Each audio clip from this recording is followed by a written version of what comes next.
മിമി എൻ്റെ ഇൻട്രോ പോയി. എന്തായാലും ഇരിക്കട്ടെ. ഹലോ മൈ ഡിയർ തക്കുടുക്കുടുക്കുടൂസ് പോയി. അപ്പോൾ ഇടയില കോച്ച് പിടിച്ചു മിമി അടങ്കാലിട്ട് വീഴ്ത്താൻ നോക്കിയല്ല. അപ്പം നിങ്ങൾ തമിഴിലൊക്കെ കണ്ടോ അല്ല എനിക്ക് എന്താ ഇൻട്രോ തരേണ്ടതെല്ലാം പോയിടാം. എൻ്റെ ഇൻട്രോ മൊത്തം കളഞ്ഞു എല്ലാം പോയി, എല്ലാം തലേന്ന് പോയി. അപ്പം ഞാനിങ്ങനെ മൂക്ക് ഇങ്ങനെ എന്തോ എനിക്കൊരു ഫീൽ ചെയ്യുന്നുണ്ട്. അത് ഞാനിങ്ങനെ തായി മുകളിലാക്കി കൊടുക്കുന്നത് എന്ന് വെച്ചാൽ ഒരു റെഡിഷ് ഇങ്ങനെ പിടിക്കുമ്പോൾ ഒരു എന്തോ ഒരു റെഡിഷ് അപ്ഡേഷൻ്റെ ആണോ ഒന്നും അറിയില്ല. ഇങ്ങനെ പിടിക്കുമ്പോൾ അതില്ല, എനിക്ക് ഫീൽ ചെയ്യുന്നതാണ്. എൻ്റെ കണ്ണിൻ്റെ വായ്പാണോ എന്നൊന്നും അറിയില്ല. അപ്പം ഇന്നത്തെ വീഡിയോ എന്ന് വെച്ചാൽ നിങ്ങൾ തമിഴിൽ കണ്ട പോലെ ഞാനൊരു എൻ്റെ ലൈഫിലൊരു ചെറിയ ചേഞ്ചിങ്ങിന് വേണ്ടി നോക്കുന്ന ഒരു ചേഞ്ച് ഉണ്ടാക്കാൻ വേണ്ടിയിട്ട്. പിന്നെ ഇത് ഞാൻ ഭയങ്കര സീരിയസ് ആയിട്ടാണ് ഇതിനെ അപ്രോച്ച് ചെയ്യുന്നത്. ഭയങ്കര കെയർലെസ് ആയിട്ടൊന്നല്ല, ഒരു കുട്ടിക്കളിയായിട്ടൊന്നല്ല ഞാൻ ഇതിനെ അപ്രോച്ച് ചെയ്യുന്നത്. എനിക്ക് അങ്ങനെ എൻ്റെ മനസ്സിൽ പെട്ടെന്ന് ഇത് ഇങ്ങനൊരു ചേഞ്ച് കൊണ്ടുവന്നാലോ എന്ന് തോന്നി. പെട്ടെന്നൊരു കാര്യത്തിൽ അങ്ങനെ തോന്നലില്ല. അപ്പം അതങ്ങനെ ഒരു ആർക്കും ഒരു മോശം ഉണ്ടാക്കുന്ന കാര്യമല്ല, ആർക്കും ഒരു ഉപദ്രവം ഉണ്ടാക്കുന്ന കാര്യമല്ല എന്നൊക്കെ മനസ്സിലാക്കിയിട്ടാണ് ഞാനിത് തുടങ്ങാൻ വെച്ചത്. അപ്പോൾ അതാണ്. അപ്പോൾ ഇപ്പോൾ രാവിലെ ഇപ്പോൾ ഇവിടെ ഞാനും മിമിയും മാത്രമേ ഉള്ളൂ. പിന്നെ മിമീനെ നിങ്ങൾ വീഡിയോയിൽ കണ്ടിട്ടുണ്ടാവുമ്പോൾ യൂട്യൂബിൽ എന്നെ തന്നെ കണ്ടിട്ടില്ല, നീ ആരാന്നായിരിക്കും അടുത്ത ചോദ്യം. അപ്പോൾ മിമി ഞാൻ ബാ അവൾ ഇത് കാണിച്ചാൽ വരും. ഇത് കാണിച്ചാൽ സംഭവം പൂച്ചയാണെങ്കിലും പശുവിൻ്റെ സ്വഭാവമാണ്. എനിക്കൊന്ന് വയറിന് എന്തെങ്കിലും പ്രശ്നമുണ്ടെന്ന്. കാരണം ഈ പട്ടിക്കുട്ടിക്കൊക്കെ വയറിന് എന്തെങ്കിലും പ്രശ്നം പുല്ല് തിന്ന് കണ്ടിട്ടുണ്ട്. അതേപോലെ ഇവർക്ക് ഈ പുല്ല് അവരെന്തെങ്കിലും കുഴപ്പമുണ്ടാകുമ്പോൾ ഇവർക്ക് എപ്പോഴും ഈ പുല്ല് കിട്ടിയാൽ അത്രയും നല്ലത്. അപ്പോൾ ഞാൻ ഇന്നലെ അങ്ങോട്ടേക്ക് ഇവിടെ ഒന്നും ഇല്ല കേട്ടോ, ഇവിടെ ഫ്ലാറ്റിൻ്റെ ഫ്രണ്ടിൽ അങ്ങനെ ഒന്നും ഇതില്ല. അപ്പോൾ ഇടയ്ക്ക് ഞാൻ എൻ്റെ കൃഷിയൊക്കെ ഉണ്ട് ബാക്കിൽ, ഭയങ്കര വലിയ കൃഷിയാണ്. അപ്പോൾ ആ കൃഷിയിലിടയ്ക്ക് ഈ ചെറിയ ഇങ്ങനത്തെ പുലി വരുമ്പോൾ അത് തിന്നാറുണ്ട്. ഞാൻ ഇന്നലെ പുറത്ത് പോയപ്പോൾ 2-3 ഇത് കൊണ്ടുവന്നു. നമുക്ക് ഭയങ്കര ഇഷ്ടമാണ്. അപ്പോൾ കുറേ സമയം എന്നെ ഇറിറ്റേഷൻ ചെയ്യുന്നത് അത് കൊടുക്കാൻ വേണ്ടിയിട്ട്. അതാണ് ഫസ്റ്റ് തന്നെ നിങ്ങൾ വീഡിയോയിൽ ഞാൻ മറിഞ്ഞിട്ട് വിടാൻ പോകുന്നത്. കാണിച്ചരാം, തിന്ന് കാണിച്ചരാം. ഇത് കിട്ടാൻ വേണ്ടി മിമി ഇവിടെ ഭയങ്കര സാഹസങ്ങളാണ്. ഓ എൻ്റെ പൊന്നെ വായുവില്ല നിൽക്കുന്നേ. ഇന്ന മോനെ താഴത്തര പയ്യെ തിന്നാതിയേ.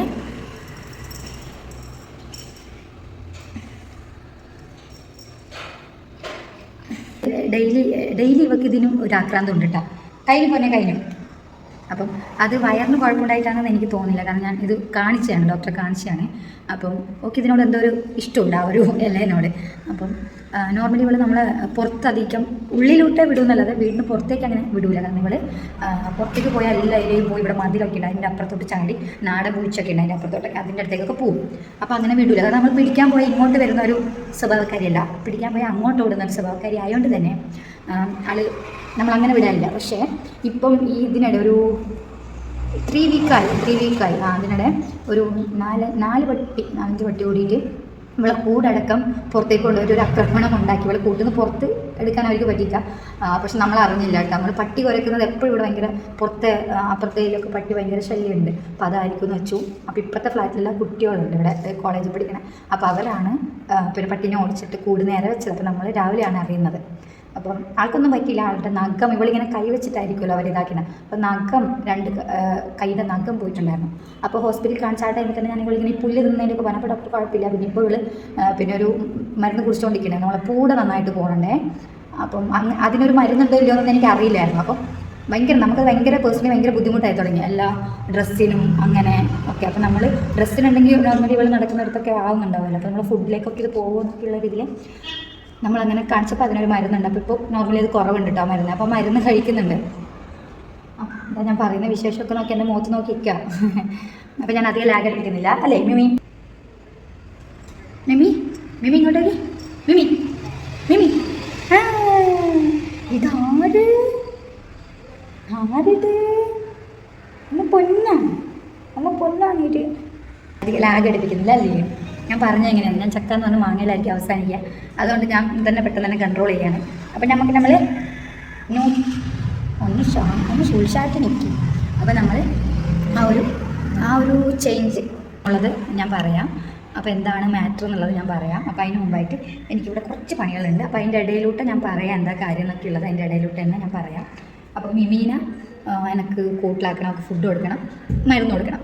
പിന്നെ അതിൻ്റെ ഇടയിൽ എനിക്ക് ഇവിടെ കുറച്ച് റൂമൊക്കെ ഒന്ന് ക്ലീൻ ആക്കാനൊക്കെ ഉണ്ട്. ക്ലീൻ ആക്കാൻ എന്ന് പറയുമ്പോൾ നമ്മൾ വീക്കിലി 2 ദിവസം ഞാനിവിടെ തുടയ്ക്കും. ഡെയിലി തുടക്കില്ല, എന്നെക്കൊണ്ട് പറ്റൂല. മൊത്തത്തിൽ ഒന്ന് ക്ലാസ് സ്റ്റാർട്ട് ചെയ്യുക, അതായത് ഓഫ്ലൈൻ ക്ലാസ്സിന് മുമ്പായിട്ടും പിന്നെ ഓഫ്ലൈൻ ക്ലാസ് കഴിഞ്ഞിട്ടും വീക്കിലി അങ്ങനെ 2 തവണ ക്ലീൻ ചെയ്യും മൊത്തത്തിൽ. പിന്നെ ഈ ജനൽ എനിക്ക് ഇന്ന് ചെയ്യണമെങ്കിൽ ജനലൊക്കെ ഒന്ന് തുടയ്ക്കണം. കാരണം കഴിഞ്ഞ വിദ്യാരംഭത്തിന് ക്ലീൻ ചെയ്തതാണ് ജനലൊക്കെ. അപ്പോൾ പൊടികളൊക്കെ ഉണ്ട് ജനലിൽ. അതും കൂടി ഈ വീഡിയോയിൽ ഉൾപ്പെടുത്താമെന്ന് വെച്ചു. അപ്പോൾ അതിൻ്റെ ഇടയിലോട്ടായിട്ട് ഞാൻ കാര്യം പറയാം. അപ്പോൾ ആദ്യം ഞാൻ എന്താ ചെയ്യുന്നത് വെച്ചാൽ, നമുക്ക് കാണാൻ പറ്റില്ലെങ്കിൽ നല്ലപോലെ പൊടിയുണ്ട് പവിട നമ്മളെ ജനലിനും, അതുപോലെ തന്നെ പിന്നെ കുറച്ച് വണ്ണാമ്പലയും കാര്യങ്ങളെല്ലാം ഉണ്ട്. അപ്പോൾ അതെല്ലാം ആദ്യം തൂത്ത് വൃത്തിയാക്കിയിട്ട് അടിച്ചു വാരി നല്ല തുടക്കാമെന്ന് വെച്ച്.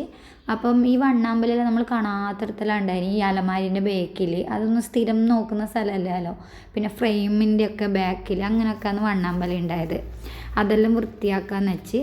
പിന്നെയെന്ന് വെച്ചാൽ ഇങ്ങനെ എല്ലാ സാധനങ്ങളും എടുത്ത് വെക്കാനുള്ളൊരു സ്ഥലം എനിക്ക് ഇല്ല. അപ്പോൾ എന്ന് വെച്ചാൽ നമ്മളിവിടെ ഒരു സ്ഥലത്ത് താമസം തുടങ്ങി A to Z വാങ്ങി വരുന്നില്ലല്ലോ. അപ്പം ഈ ഒരു വർഷത്തിൽ എനിക്ക് എന്ന് വെച്ചാൽ എന്നെ കടം വാങ്ങുന്നതും EMI അങ്ങനത്തെ സംഭവമൊക്കെ എനിക്ക് പേടിയാണ്. ചിലപ്പോൾ അത് നല്ലതായിരിക്കാം, നമുക്ക് ഇഷ്ടപ്പെട്ട പെട്ടെന്ന് തന്നെ വാങ്ങാം. പക്ഷെ എനിക്കെന്തോ ഒരു പേടിയാണ്, അഥവാ അങ്ങനെ എന്തോ ഒരു പേടിയാണ്. അപ്പോൾ ഞാൻ എൻ്റെ കയ്യിലില്ല പൈസയും കൊണ്ട് ഈ ഒരു വർഷത്തിൽ വാങ്ങാൻ പറ്റുന്ന കുറച്ച് അത്യാവശ്യമായിട്ടുള്ള ഇങ്ങനെ വാങ്ങി വരുന്നതാണ്. കയ്യിലിങ്ങനെ സ്വരുക്കൂട്ടി വെച്ച് വാങ്ങി. അതിൻ്റെ ഇടയിൽ നമുക്ക് ഉണ്ടാകുന്ന കടം അതൊക്കെ തീർക്കുമാണല്ലോ. അതായത് കടം എന്ന് പറയുന്നത് ഇത് ഇപ്പം പറഞ്ഞാൽ പുറത്തില്ലല്ലോ. അപ്പോൾ നമ്മൾ ഗോൾഡെല്ലാം വെച്ചിട്ടില്ലേൻ്റെയും അതൊക്കെ നേരെയാക്കണം. അതിൻ്റെ ഇടയിൽ നമുക്ക് എന്തെങ്കിലും എല്ലാം ചെറിയ ഇതെല്ലാം വരും. അപ്പോൾ അതിനും കുറേ ചിലവാകും. അങ്ങനെ സ്വരുക്കൂട്ടി അതിൽ നിന്നെല്ലാം മാറ്റി സ്വരുക്കൂട്ടി വെച്ച് ഓരോന്ന് വാങ്ങി വരുന്നല്ലോ. അപ്പം നമുക്ക് എല്ലാ സാധനങ്ങളും എടുത്ത് വെക്കാനുള്ള സ്ഥലമില്ല. അപ്പോൾ ഈ അലമാരി ഞാൻ പിന്നെ ഇതേപോലെ സർക്യൂട്ട് അങ്ങനെ എനിക്ക് ഏറ്റവും ഫസ്റ്റ് വാങ്ങണം എന്ന് ആഗ്രഹം ഉണ്ടായ വീട്ടിലേക്ക് ഇത് അലമാരിയാണ്. അപ്പം അലമാരി ഞാൻ വാങ്ങി എനിക്ക് ഭയങ്കര സന്തോഷം ഉണ്ടായിരുന്നു. അതിൻ്റെ ഒരു വീഡിയോ എല്ലാം ഞാൻ മുമ്പ് എടുത്ത് വെച്ചിരുന്നു, പക്ഷെ അതൊന്നും ഇടാൻ പറ്റിയിട്ടാണ്. കാരണം ഇത് വാങ്ങി അവർ ഫ്രീ ഡെലിവറി ചെയ്തു തന്നു. നമ്മൾ പോയി സെലക്ട് ചെയ്ത് പിന്നെ എമൗണ്ടും കൊടുത്തതിൻ്റെ അവർ കൊണ്ടുതരും കേട്ടോ. അപ്പോൾ കൊണ്ടു തന്നിട്ട് ഞാനിങ്ങനെ അത് നോക്കി ഒരേ കരച്ചിൽ. കാരണം ഞാൻ ചെയ്യുന്ന ഓരോ കാര്യം ഭയങ്കര വലിയതായിട്ട് തോന്നും. നമ്മൾ സ്വരുക്കൂട്ടി ചെയ്യുന്നതല്ലേ. അപ്പോൾ അത് എനിക്ക് എന്ത് കാര്യം ഞാൻ ചെയ്താലും അതിൽ ഭയങ്കരമായിട്ട് സന്തോഷിക്കുന്നത് അച്ഛനാണ്. കാരണം ഞാൻ വീട്ടിലായാലും എന്തെങ്കിലും അല്ലെങ്കിൽ ഇങ്ങനെ പൈസയെല്ലാം സ്വരുക്കൂട്ടി ഓരോന്ന് വാങ്ങുമ്പോൾ അച്ഛന് ഭയങ്കര സന്തോഷമാണ്. കാരണം തീരെ മെച്ചുവേർഡ് അല്ലാത്ത ഞാൻ അങ്ങനെയെങ്കിലും ചെയ്യുന്നല്ലോ എന്ന്. അപ്പോൾ അത് ഓർത്തൊരു അച്ഛനാണ് ഏറ്റവും കൂടുതൽ. എൻ്റെ അച്ഛൻ്റെ ഭാഷയിൽ പറഞ്ഞാൽ ഞാൻ ഒട്ടും ജീവിതം പഠിക്കാത്ത മോളെന്നാണ്. ചേച്ചി നല്ലപോലെ ഒക്കെ ജീവിക്കാനറിയാം. അപ്പോൾ ഇതെല്ലാം കാണുമ്പോൾ എനിക്കിതെല്ലാം എൻ്റെ അച്ഛനിങ്ങനെ A to Z കണ്ട് സന്തോഷിക്കേണ്ടതല്ലേ എന്നുള്ള നമുക്ക് ഞാൻ ഇടയ്ക്കിടയ്ക്ക് ഇങ്ങനെ കരഞ്ഞുകൊണ്ടല്ലേ ഓരോരു സാധനം വാങ്ങുമ്പോൾ. പിന്നെ ഈ ഒരു ബെഡില്ലേ, കുഞ്ഞു ബെഡ്, അതാണ് നമ്മൾ ആദ്യം ഉപയോഗിച്ചിട്ടുണ്ടായ ബെഡ്. ഇപ്പോൾ എൻജോട്ടിന് ഇമ്മേൻ്റെ ബെഡ് വാങ്ങിയിട്ടുണ്ട് എൻജോട്ട്. നിങ്ങൾ ഈ കാണുന്ന 2 കാർഡ്ബോർഡിൻ്റെ പോലത്തെ ഒരു ബാഗ് ഉണ്ട്. അതായിരുന്നു നമ്മുടെ ഫസ്റ്റ് അലമാരി. അതായത് നമ്മുടെ നല്ല ഡ്രസ്സെല്ലാം അതിലാണ് വെച്ചോണ്ടുണ്ടായിനി. പിന്നെ ഇതിപ്പം നമ്മൾ വീട്ടിൽ കൂടിയിരുന്ന ഡ്രസ്സാണ് അതിലിപ്പോൾ വെക്കുന്നത്. ഇത് എന്ന് പറഞ്ഞാൽ നമ്മൾ പ്ലാസ്റ്റിക് ഒഴികെ ബാക്കിയെല്ലാം കത്തിക്കാൻ വേണ്ടിയിട്ട് ഇല്ലാന്നേ. അപ്പോൾ അതിൽ ഞാൻ ബാക്കി ഇങ്ങനെ കുറേ വേസ്റ്റും കാര്യങ്ങളും കുറച്ച് പഴയ തലയണയും കാര്യങ്ങളെല്ലാം ഉണ്ടായി. അതൊന്നും പിന്നെ എനിക്ക് ഒന്നും ചെയ്യാൻ പറ്റില്ല. പുതുതാക്കാനോ അല്ലെങ്കിൽ ഒരു 2 കൂടെ ചേർത്ത് ഒരു തലയണ ആക്കാനൊന്നും പറ്റൂല. എനിക്കതിന് മടിയുമാണ്. അപ്പോൾ അതങ്ങ് കത്തിച്ച് പിന്നെ ജനലിൻ്റെ കമ്പിയെല്ലാം തുടക്കാന്ന് വെച്ച് ശരിക്കും നല്ലപോലെ പൊടി ഉണ്ടായിരുന്നു. കാരണം ഇവിടെ റോഡ് സൈഡാണ്, അതുപോലെ നല്ലപോലെ പൊടി ഉണ്ടായി. പിന്നെ ഞാനൊരു മാസത്തോളമായി വിദ്യാരംഭത്തിനെങ്ങാണ്ടാണ് ജനൽ തുടച്ചത്. അപ്പോൾ നിങ്ങൾക്ക് ആ വെള്ളം കണ്ടാലറിയാം നല്ലപോലെ പൊടി ഉണ്ട് എന്നുള്ളത്. നല്ല പൊടി ഉണ്ടായിന്. അങ്ങനെ അത് തുടച്ചു. എനിക്ക് എത്തുന്നത് പുറത്ത് പോയാൽ എനിക്ക് ഇത്രയും എത്തൂല. അതുകൊണ്ടാണ് ഞാൻ ഉള്ളിൽ നിന്ന് കൈയെല്ലാം ഇട്ട് പുറത്തേക്കെല്ലാം ഇട്ടിട്ട് തുടക്കുന്നത്. അപ്പോൾ ഏകദേശം അതെല്ലാം കഴിഞ്ഞ് ഇനി ലാസ്റ്റ് തുടക്കലാണ്. അകമെല്ലാം തുടച്ചു. 2 വെള്ളത്തിൽ തുടക്കും കേട്ടോ. ഒന്ന് നോർമൽ ഒരുപാട് വെള്ളം യൂസ് ചെയ്ത് തന്നെ തുടക്കും. രണ്ടാമതെല്ലാം പിഴിഞ്ഞിട്ട് തുടക്കും. അപ്പോൾ ഞാൻ അമ്പലത്തിൽ പോയിട്ടൊന്ന് വന്നു കേട്ടോ. അപ്പം എനിക്ക് പറയാം, ഞാൻ വിചാരിച്ചാണ് വീഡിയോ ചെയ്യുമ്പോഴേ അമ്പലത്തിലെല്ലാം പോയിട്ട് വന്നിട്ട് ആ ഒരു ഇതിൽ തന്നെ ഈ ഒരു മാറ്റർ പറയാനുള്ളത്. എന്നാ കാര്യം എന്നുള്ളത് ഞാൻ പറയാം. അവിടെ ഒന്ന് പോയിരിക്കട്ടെ. അപ്പോൾ എന്താ കാര്യം എന്നുള്ളത് ഞാൻ പറയാം. ഞാനില്ലേ നാളെ ഇപ്പോൾ ഒരു കാര്യം സ്റ്റാർട്ട് ചെയ്യാൻ പോകുന്നത്. അപ്പോൾ അതിലേക്ക് ഞാൻ എങ്ങനെ എത്തി എന്നുള്ളതാണ് ഞാൻ പറയുന്നത്. ആ ഒരു കാര്യം ഞാൻ എങ്ങനെ സ്റ്റാർട്ട് കാരണം ഞാൻ തീരെ ഒരു ദൈവവിശ്വാസിയായിട്ടുള്ള ഒരാളല്ലായിരുന്നു. കാരണം എനിക്കൊരു പീരിയഡ്സ് ആയ സമയം തൊട്ടാന്ന് തോന്നി എനിക്ക് ഇതിനോടൊക്കെ ഒരു ദേഷ്യം വരാൻ തുടങ്ങിയത്. ഈ ഒരു ദൈവം, അമ്പലം, അങ്ങനെ ഒരു ദേഷ്യം വരുന്നത്. കാരണം അത്രയും കാലം ഞാൻ ചെയ്തുകൊണ്ടിരുന്ന വീട്ടിൽ ഞാനാണ് എപ്പോഴും വിളക്കെത്തിക്കുക. അച്ഛൻ മാലയിട്ട സമയത്ത് മാത്രമേ അച്ഛൻ വിളക്കെത്തിക്കുള്ളൂ. ബാക്കി എല്ലാ സമയത്തും ഞാനാണ് വിളക്കെത്തിക്കുക. എൻ്റെ ഒരു അറിവ് വെച്ച സമയം തൊട്ട്. അപ്പോൾ പെട്ടെന്ന് ഒരു ദിവസം പീരിയഡ്സ് ആയപ്പോൾ അമ്മേൻ്റെ അടുത്ത് വിളക്ക് എത്തിക്കരുത്, ഇനി 7 ദിവസത്തേക്ക് എനിക്ക് കിണറ്റിൽ വെള്ളം എടുക്കരുത്, അതിലേ പോകരുത്, ഇതിലേ ചെയ്യരുത്, അങ്ങനെ ഓരോന്നും പറഞ്ഞ് ഇറിറ്റേഷൻ ചെയ്യുമ്പോൾ എനിക്ക് ഭയങ്കര ദേഷ്യം വരും. അതെന്തുകൊണ്ട് അങ്ങോട്ട് ക്വസ്റ്റ്യൻ ചോദിക്കാൻ തുടങ്ങി, എന്തുകൊണ്ട് ദൈവത്തിന് എന്ത് ചെയ്ത് ഇത്ര വലിയ ആയിത്തായിപ്പോയി. അത് ഇപ്പോഴും ഞാനത് ആ ഒരു ക്വസ്റ്റ്യൻ ഞാൻ ഇപ്പോൾ ആരുടെ അടുത്ത് ഇപ്പോൾ ഇവിടെ എൻ്റെ അടുത്താണ് ഞാനിപ്പോൾ കൂടുതലും ക്വസ്റ്റ്യൻ ചോദിക്കുക കാര്യങ്ങൾ. കാരണം ഇവിടെയുള്ള നിങ്ങൾക്ക് അറിയുമെന്നറിയില്ല, ട്രിവാൻഡ്രംകാർക്ക് കുറച്ച് കൂടുതൽ വിശ്വാസങ്ങളും കാര്യങ്ങളാണ്. അതിപ്പോൾ എനിക്ക് ആക്സെപ്റ്റ് ചെയ്യാൻ പറ്റാത്ത, അതായത് ഇപ്പോൾ ഞാൻ പീരിയഡ്സ് ആയ ടൈമിൽ എൻ്റെ ഡ്രസ്സ് എടുക്കുമ്പോഴായിട്ടും പറയും അത് എടുക്കല, ഞാൻ അമ്പലത്തിലൊക്കെ പോകുമ്പോൾ എൻ്റെ ഡ്രസ്സല്ലേ, അപ്പോൾ അതിനെ ഞാൻ ക്വസ്റ്റ്യൻ ചെയ്യും. അതെന്തുകൊണ്ട് ഈ ഞാൻ പീരിയഡ്സ് എന്ന് പറയുന്നത് അത്ര വലിയ മോശം കാര്യം അങ്ങനെയൊക്കെ പറയും. അതിപ്പോഴും ഉണ്ട്, എനിക്ക് ആക്സെപ്റ്റ് ചെയ്യാൻ പറ്റാത്തൊരു കാര്യമാണ്. പക്ഷേ പറയുന്നത് എനിക്ക് അന്നേരം തൊട്ടാണ് ഈ ഒരു ഇത്. പിന്നെ അതുപോലെ നമ്മൾ ഓരോ വാർത്തകൾ കാണുമ്പോൾ ഇങ്ങനെ ദൈവങ്ങളൊക്കെ ഉണ്ടെങ്കിൽ ഇവരൊക്കെ എന്ത് രക്ഷിക്കാത്ത, അങ്ങനെ ഓരോ ഇത് വരാൻ തുടങ്ങി. പിന്നെ എനിക്കൊരു ബോധം വരാൻ തുടങ്ങി, നമ്മൾ മനുഷ്യർക്കിടയിൽ തന്നെയാണ് ഈ ഒരു ദൈവവും ചെലുത്താനൊക്കെ ഉള്ള അങ്ങനെ ഒരു ഇതിലേക്ക് വന്നു. പക്ഷേ ഞാൻ കുറച്ചൊരു വിശ്വാസമൊക്കെ ഉള്ള ഒരാളാണ്. അതിലേക്ക് എങ്ങനെ എത്തിച്ചോ, ഫസ്റ്റ് ഞാൻ ഇവിടെ വന്നപ്പോൾ തൊട്ട് എനിക്ക് ആരുമില്ല എന്ന് വെച്ചാൽ ആരുമില്ല. ഞാൻ 2.5 വർഷമായിട്ട് ട്രിവാൻഡ്രം വന്നപ്പോൾ ഞാൻ പെട്ടെന്ന് ഒറ്റയ്ക്കായി പോയില്ലേ. അപ്പോൾ എനിക്ക് എന്തെങ്കിലും സങ്കടം, ഞാൻ അത്രയും കാലം എനിക്ക് എന്തെങ്കിലും സങ്കടം ഉണ്ടായി ഓടിപ്പോയി പറയാരെടുത്താണ്, എൻ്റെ അച്ഛൻ്റെ അടുത്ത് എൻ്റെ അമ്മേൻ്റെ അടുത്താണ് എനിക്ക് എന്ത് ചെറിയ വിഷമം ഉണ്ടെങ്കിലും പറയാം. അതാണ് പുതുങ്ങി പറയും. എനിക്ക് ചെറിയൊരു ചിലപ്പോൾ ഏച്ചിയായിട്ട് എന്തെങ്കിലും വഴക്കായിരിക്കും, അങ്ങനെ ഒരു ചെറിയ സങ്കടം അവരുടെ അടുത്ത് പോയി പറയാം, അവർ സമാധാനിപ്പിച്ച് തട്ടിവിട്ട് കഴിഞ്ഞു. പക്ഷെ ഇവിടെ വന്നപ്പോഴത്തേന് എൻ്റെ സങ്കടം പറയാൻ എനിക്ക് ആരുമില്ല. അതോ അന്നേരത്തെ പോലെ കുഞ്ഞു സങ്കടമല്ല, ഭയങ്കര സങ്കടം. അതായത് ഒരു 2.5 വർഷത്തിൽ എന്തൊക്കെ എൻ്റെ മാക്സിമം ഞാൻ ഫേസ് ചെയ്ത് കഴിഞ്ഞു. അതുകൊണ്ട് എനിക്കിനി എത്ര സങ്കടങ്ങളല്ല, എത്ര എന്ത് നേരിടേണ്ടി വന്നാലും എനിക്ക് ഒരു പ്രോബ്ലം ഇല്ല, ഞാനൊക്കെ ഫേസ് ചെയ്യും. ഇവിടെ വന്നപ്പോഴത്തേനും എൻ്റെ സങ്കടം പറയാൻ ആരുമില്ലാത്തപ്പോൾ ഞാൻ ഓടിപ്പോവുക അമ്പലത്തിലേക്കായിരിക്കും. അപ്പം അങ്ങനെ എൻ്റെ കാര്യങ്ങളൊക്കെ പറയാൻ ഒരാൾ, എൻ്റെ അച്ഛനെ പോലെ അല്ലെങ്കിൽ അമ്മേനെ പോലെ അങ്ങനെയാണ് കാര്യങ്ങളൊക്കെ പറയാൻ ഒരാൾ എന്നുള്ള രീതിക്ക് മാത്രമാണ് ഉണ്ടായത്. അപ്പം അത് മാറി ഇവിടെ എൻ്റെ ലൈഫ് ഇപ്പം മാറി തുടങ്ങി. ഈ 2.5 വർഷത്തിൽ ഞാൻ കുറേ അനുഭവിച്ചു എന്ന് പറഞ്ഞില്ലേ, അതിൽ നിന്നൊക്കെ മാറി. ഇപ്പം അന്നേരമൊക്കെ എനിക്ക് ഭയങ്കര സങ്കടം വന്നിട്ട് ഇച്ചിരി സന്തോഷം തരിക. ഇപ്പം എനിക്ക് അങ്ങനെയല്ല, ഇപ്പം എനിക്ക് സങ്കടം എന്ന് പറയാൻ അങ്ങനെ ഒരു ഇതൊന്നും എനിക്കില്ല. എനിക്കറിയാം ലൈഫ് എന്താണ്, നമ്മളായിട്ട് ഉണ്ടാക്കണതാണ് സങ്കടം, അങ്ങനെ ഒരു ഇതാണ്. അപ്പോൾ ഇവിടെ ഞാൻ ക്ലാസ് തുടങ്ങി, ശരിക്കും എൻ്റെ ലൈഫ് മാറി തുടങ്ങിയത് ഇവിടെ വന്നപ്പോൾ. എൻ്റെ ക്ലാസ് തുടങ്ങിയിട്ട് 1 വർഷവും 2 മാസമായി. എന്നേരം തൊട്ട് എനിക്ക് ഒരു കുഴപ്പമില്ല, എനിക്ക് എൻ്റെ ലൈഫ് ബെറ്ററായി തുടങ്ങി. അത് സ്റ്റാർട്ട് ചെയ്തപ്പോൾ ഇവിടെ ഏട്ടനായാലും ഒരു വിശ്വാസം ഉണ്ടായിരുന്നില്ല. കാരണം എനിക്ക് സ്റ്റാർട്ട് ചെയ്തപ്പോൾ 2 കുട്ടികളുണ്ടായിരുന്നത്. അപ്പോൾ ഏട്ടനൊരു തീരെ വിശ്വാസമില്ലായിരുന്നു ഇത് സക്സസ് ആകുന്നുള്ളൂ. അപ്പോൾ ഞാൻ പറഞ്ഞതെന്ന് വെച്ചാൽ എനിക്ക് എൻ്റെ ഒരു കഴിവിലെ വിശ്വാസമുണ്ട്.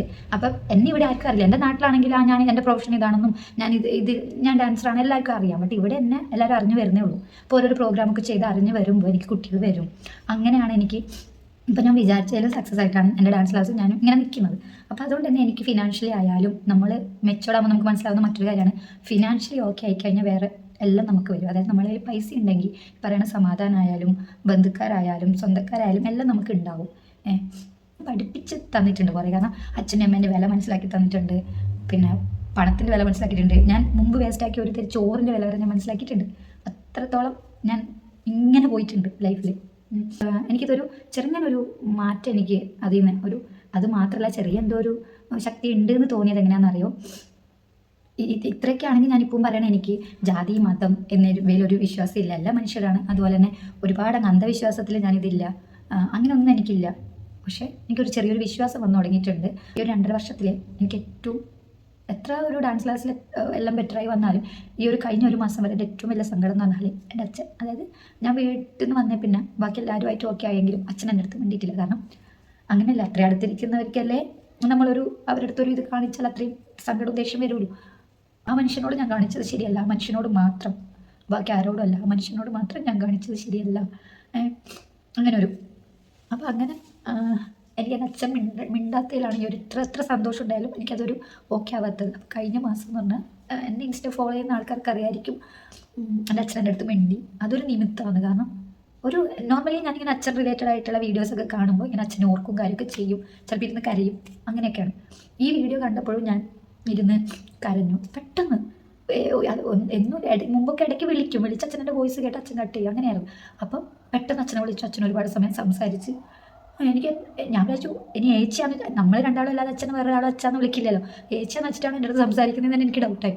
പിന്നെ എനിക്ക് എന്നെ ബോധിപ്പിക്കാൻ ഞാൻ റെക്കോർഡ് ചെയ്ത് വെച്ചു, കുറേ സമയത്ത് സംസാരിച്ചു. പിന്നെ ഞാൻ അതിന് ശേഷം വീട്ടിൽ പോയി എന്നെ യാത്രക്കൊക്കെ ചെയ്ത് അച്ഛൻ. അപ്പം എനിക്ക് അതെന്താണെന്ന് വെച്ചാൽ അന്നേരം എനിക്ക് ഈ ഒരു വിശ്വാസം എന്നുള്ളത് വന്നിട്ടാണ്, സന്തോഷം മാത്രമേ ഉണ്ടായിട്ടു. കാരണം ചെറിയൊരു വിശ്വാസം കൂടി. കാരണം ആ ഒരു സമയത്ത് എനിക്ക് ഒരു നിമിത്തം പോലെ എനിക്ക് അച്ഛനെ വിളിക്കാവുന്നത്, അച്ഛനൊരു നിമിത്തം പോലെ എൻ്റെ അടുത്ത് അങ്ങനെ ഇത്രയും പെട്ടെന്ന് ഒരു ഉരുകുന്ന ആളല്ല എൻ്റെ അച്ഛൻ. എൻ്റെ അച്ഛൻ എത്ര സ്നേഹം കൊണ്ട് അത്രയും വാശിയുള്ള ഒരാളാണ്. എൻ്റെ അച്ഛൻ അറിയുന്ന എല്ലാവർക്കും അറിയാം, അച്ഛൻ ഒരു സ്ഥലത്തേക്ക് മുഖം തിരിച്ചു കഴിഞ്ഞാൽ തിരിച്ചതിനെ പിന്നെ അടുത്തേക്ക് അച്ഛൻ നോർമൽ ആവില്ല. അപ്പോൾ എല്ലാവരും എൻ്റെ അടുത്ത് പറയലുണ്ട്, ഈ മിണ്ടുന്നില്ലാത്ത സമയത്തായാലും ഈ 2.5 വർഷത്തിൽ എൻ്റെ പിറന്നാൾ വന്നാലും അതുപോലെ ഓണം വന്നാലും വിഷു വന്നാലും എന്ത് വന്നാലും അച്ഛൻ എനിക്ക് ഡ്രസ്സ് എടുത്ത് അമ്മയുടെ കയ്യിൽ കൊടുക്കും. അപ്പോൾ എല്ലാവരും ബന്ധുക്കളെല്ലാം എൻ്റെ അടുത്ത് പറയും, നീ ആയതുകൊണ്ട് മാത്രമാണ് അച്ഛൻ ഇങ്ങനെ മാറിയത് എന്ന്. അപ്പോൾ എനിക്കും തോന്നും ഞാനായതുകൊണ്ട് മാത്രമാണ്. കാരണം ഞാൻ അച്ഛൻ്റെ കൂടെ നിൽക്കുന്ന സമയത്തായാലും അച്ഛൻ ഓരോ ആൾക്കാരുടെ അടുത്ത് മിണ്ടാതിരിക്കുന്നതും കാണിക്കുന്നതും അച്ഛന് ഇഷ്ടമില്ല അവരെന്തെങ്കിലും അവർ ചെയ്ത് കഴിഞ്ഞാൽ അച്ഛൻ പിന്നെ അവരുടെ അടുത്ത് കാണിക്കുന്നത് ഞാൻ കാണുന്നതാണ്. അപ്പോൾ ഇതെന്താണെന്ന് വെച്ചാൽ എൻ്റെ ഈ ഒരു യൂട്യൂബിൽ ഞാൻ പറയണ കള്ളല്ല, എൻ്റെ ഈ ഒരു യൂട്യൂബിൽ അതെനിക്ക് ഒരു 5 ദിവസം മുന്നേ ആ ഒരു അങ്ങനെ ഒരു സംഭവം നടന്നിനല്ലോ. ഇതാണ് മെയിൻ കാര്യം ഞാൻ ഈ ഒരു വീഡിയോ ചെയ്യാനുള്ളത്. കാരണം 5 ദിവസം മുന്നേ ഞാൻ ഇവിടെ ഇരുന്നപ്പോൾ പെട്ടെന്നാണ് എനിക്കത് ഓർമ്മ വന്നത്. അപ്പോൾ ഞാൻ എൻജോടിനോട് പറഞ്ഞു, കാരണം നിങ്ങൾക്ക് ഈ വീഡിയോ താഴോട്ട് സ്ക്രോൾ ചെയ്ത് കുറച്ച് താഴോട്ട് പോയാൽ ഞാൻ എൻ്റെ ക്യാപ്ഷനൊന്നും ഓർക്കുന്നില്ല. ഒരു അമ്പലത്തിലേക്കുള്ളൊരു യാത്രയാണ്, ആദ്യമായിട്ടൊരു യാത്ര, ജീവിതത്തിൽ ആദ്യമായിട്ട് പോകുന്ന ഒരു യാത്ര, അങ്ങനെ എന്തോ പറഞ്ഞിട്ടാണ് കൊടുത്തേക്കണം. ഞാൻ ഇതിൽ അത് കൊടുക്കാൻ പറ്റുമെങ്കിൽ അങ്ങനെ എന്തെങ്കിലും ഇത് സിസ്റ്റം ഉണ്ടെങ്കിൽ ഞാൻ അടിയിൽ അതിൻ്റെ ഇത് കൊടുക്കാം കേട്ടോ. അപ്പോൾ ഞാനിങ്ങനെ മണ്ണാർശാല എന്ന് പറഞ്ഞൊരു അമ്പലത്തിലേക്ക് ഞാനും എൻജോട്ടിനും കൂടി, എനിക്ക് തോന്നുന്നു ഇവിടെ വന്ന സമയത്ത് തന്നെ ഒരു വർഷമായിട്ടുണ്ടാവുമെന്ന് എനിക്കറിയില്ല, പോയി. അപ്പോൾ അങ്ങനെ പോയി തിരിച്ച് വരുമ്പോൾ കുറേ അമ്പലത്തിലൊന്ന് കയറി, ഓച്ചിറ അങ്ങനെ കുറേ അമ്പലത്തിൽ കയറിയിട്ടാണ്. അങ്ങനെ ഒരു സ്ഥലത്ത് എൻജോട്ട് പറഞ്ഞ ഒരു അമ്പലത്തിലും കൂടി പോകാമെന്ന് പറഞ്ഞു. ഞാൻ പറഞ്ഞു എൻജോട്ട് തിരിച്ചു പോകാൻ സന്ധ്യ ആവാറായില്ലെന്ന് പറഞ്ഞാൽ എൻജോട്ടിൻ്റെ വാശിക്കാണ് പോയത്. പോകുമ്പം ആ ഒരു വീഡിയോയിൽ അതുണ്ട്, എനിക്ക് കാട്ടിൽ മേട്ടിലമ്മ അങ്ങനെ ഒരു അമ്പലം, മണി കെട്ടുന്ന ഒരു അമ്പലം. അത് ഞാൻ വീഡിയോയിലെല്ലാം കണ്ടിട്ടുണ്ട് കേട്ടോ. അപ്പോൾ എനിക്ക് ആ അമ്പലത്തിലേക്കാണ് എൻജോട്ട് എന്നെ കൂട്ടിക്കൊണ്ടുവന്ന് എനിക്കറിയില്ല.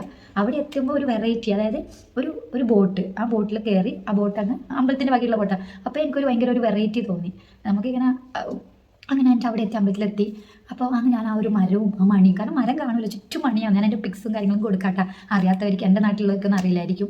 അപ്പോൾ ആ ഒരു കണ്ടിട്ട് എനിക്കിങ്ങനെ ഭയങ്കര സന്തോഷം. കാരണം ഒരുപാട് റീൽസിലും വീഡിയോസിലും ഇങ്ങനെ എനിക്കിങ്ങനെ ഇവിടെ എപ്പെങ്കിലും പോകും. കാരണം നമ്മളെ നാട്ടിലെല്ലാം ഇരിക്കുമ്പോൾ ഈ വീഡിയോസിലെല്ലാം ഞാൻ കണ്ടിട്ടുണ്ട്. ഇതെല്ലാം ഏത് സ്ഥലം, എപ്പെങ്കിലും ഞാൻ പോവോ, അങ്ങനെ ഒരിക്കലും പോകില്ല എന്നായിരുന്നു അന്നേരം ഇത്. ആടെയാണ് ഞാൻ എത്തിയിട്ടില്ല. അപ്പോൾ എൻ്റെ അടുത്ത് പറഞ്ഞു നമുക്ക് മണി കെട്ടാന്ന് പറഞ്ഞു. അപ്പോൾ എൻ്റെ മുമ്പ് പോയിട്ടുണ്ട് കേട്ടോ. അപ്പോൾ അവിടെ എന്ന് വെച്ചാൽ അവിടുത്തെ ഇതെന്ന് വെച്ചാൽ നമ്മൾ മണി കെട്ടുമ്പോൾ ഒരു ആഗ്രഹം പറഞ്ഞിട്ട് കെട്ടാം, അങ്ങനെയുണ്ട്. അപ്പം അങ്ങനെ എത്രയോ തവണ കെട്ടിക്കഴിഞ്ഞാൽ ആഗ്രഹം സാധിക്കും. ആഗ്രഹം സാധിച്ച് അവിടെ പൊങ്കാല ഇടണം എന്നാണ്. അപ്പം നമുക്ക് ഇവിടുന്ന് കുറച്ച് നല്ല ദൂരം ഉണ്ട് അവിടത്തേക്ക്. അത് പിന്നെ എനിക്കൊന്ന് കൊല്ലമാണെന്ന് തോന്നുന്നു. അവർ എന്നാൽ നമുക്ക് കണ്ണൂരിൽ നിന്ന് അത്ര ദൂരമൊന്നുമില്ല. ഇവിടുന്ന് എപ്പോഴെപ്പോഴും നമുക്ക് തോന്നുമ്പോൾ അല്ലെങ്കിൽ വിചാരിക്കുമ്പോൾ പോകാൻ പറ്റുന്ന ഒരിതല്ല. പിന്നെ എനിക്ക് ഒറ്റയ്ക്ക് പോകാനും പറ്റില്ല, എൻജോഡ് നോക്കുകയാണെങ്കിൽ മാത്രമേ പോകാൻ പറ്റൂ. പിന്നെ എൻജോഡ് എല്ലാ സമയത്തും ഫ്രീ ആയിരിക്കില്ല. അപ്പോൾ എനിക്ക് ഞാനും മണി കെട്ടാം, അല്ലെങ്കിൽ അപ്പോൾ എന്നിട്ട് പറഞ്ഞ് പിന്നെ ജസ്റ്റ് ഒന്ന് കെട്ടാം നമുക്ക് എന്ന് പറഞ്ഞു. അതായത് നമുക്ക് സ്ഥിരമായിട്ട് ഒരു ആഗ്രഹം വിചാരിച്ച് സ്ഥിരമായിട്ട് അത് മുടങ്ങാതെ ചെയ്താലേ അത് സഫലമാകും എന്നാണ് എൻജോട്ടൻ പറഞ്ഞത്. അപ്പോൾ ഞാൻ ഒരു എന്തായാലും ഒന്ന് കെട്ടാം, എന്തായാലും സ്ഥിരമായിട്ട് വന്ന് ഇതാക്കാൻ, എന്തായാലും ഇവിടെ വന്ന സ്ഥിതിക്ക് ഇവിടുത്തെ ഒരു ഇതാണല്ലോ, ഒന്ന് കെട്ടാന്ന് വെച്ച് ഞാനും എൻ്റെ മനസ്സിലൊരു ആഗ്രഹം പറഞ്ഞ് ഒരു മണി കെട്ടി. എന്ന് വെച്ചാൽ ആ മണി കെട്ടിയോട് ആ ആഗ്രഹം സാധിക്കില്ല എന്ന് എനിക്കറിയാം. കാരണം 7 തവണ ഇങ്ങോട്ട് കെട്ടിയാലല്ലേ സാധിക്കുള്ളൂ. അപ്പം എൻജോടിന് എൻ്റെ അടുത്ത് ചോദിച്ചിട്ടില്ല, എൻജോടിന് എന്താ ആഗ്രഹം പറഞ്ഞതെന്ന് ഞാൻ ചോദിച്ചിട്ടാണ് ഞാൻ പറഞ്ഞത്. എൻജോടൻ ചോദിച്ചിട്ടാണ്. പക്ഷെ എനിക്ക് എൻ്റെ മനസ്സിൽ എനിക്ക് അന്നേരമല്ല ഒറ്റൊരാഗ്രഹം ഉണ്ടായിട്ടു, എൻ്റെ അച്ഛനെൻ്റെ അടുത്ത് മിണ്ടണമെന്ന്. കാരണം അതാ മണി കെട്ടുമ്പോൾ എനിക്കറിയാം എൻ്റെ അച്ഛൻ്റെ അടുത്ത് മിണ്ടൂല. കാരണം അങ്ങനത്തെ ഒരാളാണ് എൻ്റെ അച്ഛൻ വെറുത്തതാണ് എന്നുള്ളത് എനിക്കറിയാവുന്നുണ്ട്. എൻ്റെ അടുത്ത് മിണ്ടൂല എന്ന് എനിക്കറിയാമായിരുന്നു. പക്ഷേ അങ്ങനെ ഒരു മണി കെട്ടി അവിടെ നിന്നപ്പം ആൾക്കാർ കുറേ പേര് ഇവിടെ പൊങ്കാല എന്ന് പറയും, ഇങ്ങനെ കുടത്തിലിങ്ങനെ നമ്മളിങ്ങനെ പായസം പോലെ വെക്കും. അപ്പോൾ അത് വെക്കുന്നുണ്ട് കുറേ പേര്. അപ്പോൾ ഞാൻ ചുറ്റോട് ഇവരെല്ലാം ഇങ്ങനെ ഇടുന്ന ചെയ്യുന്ന അമ്പലത്തിൻ്റെ അടുത്ത് എന്നിട്ട് പറഞ്ഞാൽ അവർ ആഗ്രഹം സാധിച്ചവരാണ്, ഇങ്ങനെ മണി കെട്ടിയിട്ട് ആഗ്രഹം സാധിച്ചു കഴിഞ്ഞാൽ അതേപോലെ ഇവിടെ വന്ന് പൊങ്കാല ഇടണം എന്ന് പറഞ്ഞു. അപ്പോൾ എനിക്ക് ശരിക്കും അങ്ങനെ ഉണ്ടോ, അപ്പോൾ അങ്ങനെ ആഗ്രഹമൊക്കെ നടക്കുമോ എന്നൊക്കെ ഒരു ചെറിയൊരു ഇത് വന്നിനെ. അപ്പോൾ ഈ ഒരു 5-6 ദിവസം മുന്നേ ഞാനിങ്ങനെ അച്ഛൻ മിണ്ടിയതും അങ്ങനെ ഇതൊക്കെ ഇങ്ങനെ ഇവിടെ ആലോചിച്ചുകൊണ്ടിരിക്കുമ്പോൾ ഞാൻ ഇങ്ങനെ അമ്പലത്തിൻ്റെ കേസ് ഇങ്ങനെ ഒരു വീഡിയോ ഇപ്പോൾ അവിടെ അതെന്ന് വെച്ചാൽ ഇപ്പോൾ വൃശ്ചികത്തിൽ അവിടെ ഉത്സവമാണ്. അപ്പോൾ അതിൻ്റെ ഒരു വീഡിയോ ഞാൻ കണ്ടപ്പോഴാണ് ഞാൻ അവിടെ പോയി മണി കെട്ടുമ്പോൾ പ്രാർത്ഥിച്ചത് ഇതാണെന്ന് എനിക്ക് മനസ്സിൽ വന്നത്. അയ്യോ എനിക്ക് അന്നേരം ഉണ്ടായ ഒരു ഇതെന്ന് വെച്ചാൽ ശരാ അത് ഒരു നിമിത്തമല്ലേ എന്നൊരു സംഭവം വന്നു. അപ്പോൾ എനിക്ക് അന്നേരം തൊട്ടാണ് എനിക്ക് ഈ വിശ്വാസങ്ങളൊക്കെ വന്നു തുടങ്ങി. കാരണം ഒരിക്കലും മിണ്ടൂല എന്ന് വെച്ചാൽ അച്ഛൻ മിണ്ടിയത് ഞാൻ അങ്ങനെ ഒരു കാര്യം അവിടെ ചെയ്തത് കൊണ്ടും ആവാം. വിശ്വസിക്കുന്നവർക്ക് വിശ്വസിക്കാത്തവർ വിശ്വസിക്കണം, അങ്ങനെ ഒരു ഇത്. അപ്പോൾ ഞാൻ നാളെ തൊട്ട് സ്റ്റാർട്ട് ചെയ്യുന്നത് എന്താണെന്ന് വെച്ചാൽ ഒരു കാര്യം ഞാൻ നാളെ തൊട്ട് സ്റ്റാർട്ട് ചെയ്യുന്ന പറഞ്ഞാൽ എന്താണെന്ന് വെച്ചാൽ ബ്രഹ്മമുഹൂർത്ത വിളക്ക് എന്നിട്ടൊരു വിളക്കുണ്ട്. അത് ഞാൻ നാളെ തൊട്ട് കത്തിക്കാൻ തുടങ്ങണം. 48 ദിവസം കത്തിക്കേണ്ടതാണ്. അതിൽ ഞാൻ ആദ്യമേ ഒരു കാര്യം ഭയങ്കര വിശ്വാസിയായി, പെട്ടെന്ന് ഈ ഒരു കാര്യം ഇങ്ങനെ സംഭവിച്ചുകൊണ്ട് ഭയങ്കര വിശ്വാസിയായിട്ട് ഇനി ഭയങ്കര അങ്ങനെ ഒരു കാര്യം. അതുകൊണ്ട് മാത്രമല്ല, ഒന്നാമത്തെ കാര്യം ഞാനിപ്പോൾ ഒറ്റയ്ക്ക് നിൽക്കുന്നതുകൊണ്ട് തന്നെ ഭയങ്കര ഒരു മടി, അല്ലെങ്കിൽ എൻ്റെ ഒരു ദിവസം പകുതി ഞാൻ കിടന്നുറങ്ങിക്കളയും. അങ്ങനെ ഒരു ദിവസം പകുതി അത് അങ്ങനെ പോയല്ലോ. അപ്പോൾ ഈ ഒരു വിളക്ക് കത്തിക്കുന്നുണ്ടെങ്കിൽ നമ്മൾ സൂര്യോദയത്തിന് 48 മിനിറ്റ് മുമ്പാണ് കത്തിക്കേണ്ടത്. അത് 48 ദിവസം അതുപോലെ കത്തിക്കണം. അപ്പോൾ ഞാൻ എങ്ങനെ ആയാലും അത് 5 മണിക്കുള്ളിൽ കത്തിക്കണം. അപ്പോൾ ഞാനൊരു 4 മണിക്കൊക്കെ എണീക്കണമല്ലോ. അപ്പോൾ ഞാൻ വിചാരിച്ചു അതെനിക്ക് എൻ്റെ ആ ഒരു മടി മാറ്റാനും കൂടി ഒന്നിതാവും. പിന്നെ നമ്മൾ ഈ ഒരു വിളക്ക് കത്തിക്കുമ്പോൾ നമുക്ക് ഒരാഗ്രഹം പറഞ്ഞിട്ടാണ് ഈ വിളക്ക് കത്തിക്കാൻ തുടങ്ങുന്നത്. ഈ 48 ദിവസം ആകുമ്പോഴത്തേക്ക് നമുക്ക് ആഗ്രഹം സാധിക്കും എന്നാണ് വിശ്വാസം. അപ്പം എനിക്ക് ഇതിൽ പരം വലിയ ഒരു ആഗ്രഹവും കാര്യങ്ങളൊന്നും എൻ്റെ ലൈഫിൽ ഇനി ഇല്ല. എനിക്ക് ഒരുപാട് പണം വേണമെന്നോ ഒരുപാട് ഇതോ ഒന്നും എനിക്ക് ആഗ്രഹമില്ല, ഒന്നുമില്ല. അപ്പോൾ എനിക്കത് കത്തിക്കാൻ തുടങ്ങുമ്പോൾ ഞാൻ ഒരു ആഗ്രഹം ഇല്ലാത്തവർക്ക് നമ്മൾ ലൈഫിലെ ഇരുട്ടൊക്കെ മാറി വെളിച്ചാകണം എന്ന് പ്രാർത്ഥിച്ചിട്ട് നമുക്ക് ആ വിളക്ക് കത്തിക്കാൻ തുടങ്ങുക എന്നുള്ളതാണ്. അടുത്ത കാര്യം എന്ന് പറഞ്ഞാൽ ഞാൻ ഒറ്റയ്ക്ക് നിൽക്കാൻ തുടങ്ങിയതിനോട് എനിക്ക് ഭയങ്കര മടി കുറച്ച് കൂടുതലാണ്. കാരണം എനിക്ക് ഓൺലൈൻ ക്ലാസ് ആഴ്ചയിൽ 3 ദിവസം മാത്രമേ 8 മണിക്ക് രാവിലെ ഉള്ളൂ. അപ്പോൾ അന്നേരം ആണെങ്കിലും 7:30 എണീച്ച് 8 മണിക്കത്തെ ക്ലാസ് കഴിഞ്ഞാൽ പിന്നെ ഒരു 12 മണിക്കാണ് പിന്നെയുള്ള ക്ലാസ് റീസ്റ്റാർട്ട് ചെയ്യുക. കാരണം നമുക്ക് കൂടുതലും വർക്ക് ചെയ്യുന്നവരും അതുപോലെ തന്നെ കുട്ടികളാണ് കൂടുതലും ക്ലാസ്സിലുണ്ടാവുക. അപ്പോൾ അവർ ഫ്രീ ആവുന്നത് വൈകുന്നേരം ഒരു 4 മണിക്ക് ശേഷമാണ്. അന്നേരം കണ്ടിന്യൂസ് 12 മണി വരെ ക്ലാസ്സാണ്. അപ്പം അതിൻ്റെ ഇടയിലുള്ള ഓരോരോ ക്ലാസ് എന്ന് പറഞ്ഞാൽ ഇതുപോലെ വീട്ടിലിരുന്ന് വർക്ക് ചെയ്യുന്നവരും അതുപോലെയുള്ള അങ്ങനെയുള്ളവർക്കുള്ള ക്ലാസ്സാണ് അതിൻ്റെ ഇടയിൽ. അതുകൊണ്ട് തന്നെ ഞാൻ ഈ ക്ലാസ് ഇല്ലാത്ത ഓൺലൈൻ ക്ലാസ് ഒരു 12 മണിക്ക് ശേഷമൊക്കെ തുടങ്ങുന്നതാണെങ്കിൽ അല്ലെങ്കിൽ 10 മണിക്ക് ശേഷം തുടങ്ങുന്നതാണെങ്കിൽ ഞാനൊരു 9:30 വരെ ഉറങ്ങും. എന്നിട്ട് ഞാൻ ആ ഒരു ക്ലാസ് കഴിഞ്ഞിട്ട് പിന്നെ ഉറക്കം ശരിയല്ലേ വീണ്ടും ഉറങ്ങും. പിന്നെ ഞാനൊരു 12 മണി ആ ഒരു ടൈമാവും എണീക്കാൻ. പിന്നെ ഒന്ന് എല്ലാം റെഡിയായി ഒന്ന് കിച്ചണൊക്കെ ആക്കി ഫുഡൊക്കെ ആക്കി വരുമ്പോൾ രാവിലത്തെ ഫുഡ് ഇല്ല, ഉച്ചയായല്ലോ, പിന്നെ ഉച്ചക്കത്തെ ഫുഡ് കഴിച്ചത്. അങ്ങനെ എൻ്റെ ഒരു ദിവസം പകുതി അവിടെ കഴിഞ്ഞു. എനിക്ക് തന്നെ ആ ഒരു ഭയങ്കര എൻ്റെ ഒരു മടി എനിക്ക് മനസ്സിലാവുന്നുണ്ട്. കാരണം നമ്മളെ എപ്പം വിളിച്ച് എണീപ്പിക്കാൻ അമ്മയില്ല. അമ്മയായാലും ഇവിടെ ഉണ്ടായാലും അമ്മ ഫോൺ വിളിച്ച് എണീപ്പിക്കില്ല. അമ്മ വിചാരിക്കും രാത്രി വരെ ക്ലാസ്സും കഴിഞ്ഞ് കിടന്നോട്ടെ എന്നുള്ള രീതിക്ക് അമ്മയും വിളിക്കില്ല, ഏട്ടനും വിളിച്ച് എണീപ്പിക്കില്ല. ഏട്ടൻ ഇവിടെ അല്ലല്ലോ. ഇനി ഇവിടെ നിന്ന് ഏട്ടൻ ജോലിക്ക് പോകുന്ന സമയത്തൊക്കെ രാവിലെ എണീക്കാറുണ്ടായിരുന്നു. ഇപ്പോൾ ഒരു 6-7 മാസമായിട്ട് ഏട്ടൻ പോയി, 6-7 അല്ല, അതിൽ കൂടുതലായിട്ട് ഏട്ടൻ വീക്കിലൊക്കെ വരാറുള്ളൂ. അപ്പോൾ ഞാനിങ്ങനെ ഭയങ്കര ഒരു മടിച്ചായി എനിക്ക് തന്നെ തോന്നി. അപ്പോൾ എനിക്ക് തോന്നി ഒന്നാമത്തെ ഇങ്ങനെ ഒന്ന് തുടങ്ങിക്കഴിഞ്ഞാൽ നമ്മുടെ ലൈഫ്, പിന്നെ എല്ലാവരും ഞാൻ കുറേ വീഡിയോയിലൊക്കെ പറയുന്ന എല്ലാവരും കേട്ടിട്ടുണ്ട്, നമ്മൾ രാവിലെ എണീച്ചാൽ തന്നെ നമുക്ക് കുറച്ചൊരു ഫ്രഷ്നെസ്. കാരണം അത് എനിക്ക് ഫീൽ ചെയ്തിട്ടുണ്ട്.